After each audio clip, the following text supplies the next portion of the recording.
Hey everyone, on the Adobe at Adobe team we love our smart lights, and we're always looking for new and interesting ways of pairing these devices with Adobe technology or using them in other workflows.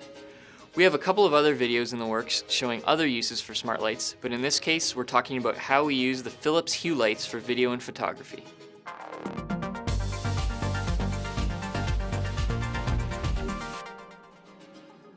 When we built our small studio space, we wanted to be able to have more flexibility in setting up our backdrops.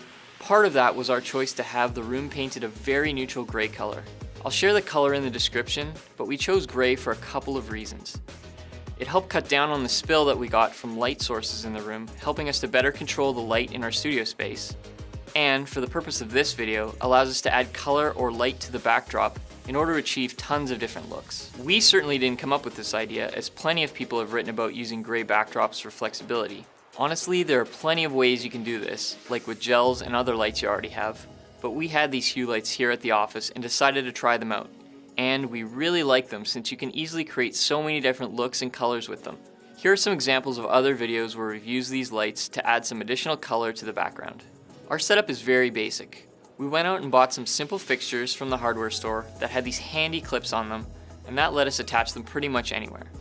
Mainly, we leave them fixed near the ceiling to light the backdrop, but you could do things like using it to halo a person or object, or even add some color across your subject if you're looking for something a little bit more dramatic. It's actually really fun to play around and experiment with the settings and spacing of individual lights because you can get some really neat gradients and colors that come out depending on the blending of the multiple light sources. Now, one of the things we found in a video production environment was that the lights have a tendency to cause some flickering and banding depending on the shutter speed that you're using. So here's an example of what that looks like.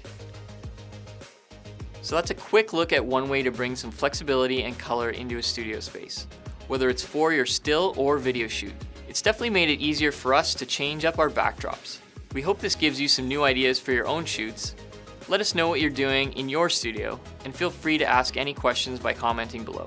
Please subscribe or follow us on Twitter to stay in touch with all of the projects and ideas the Adobe at Adobe team is working on. Talk to you soon.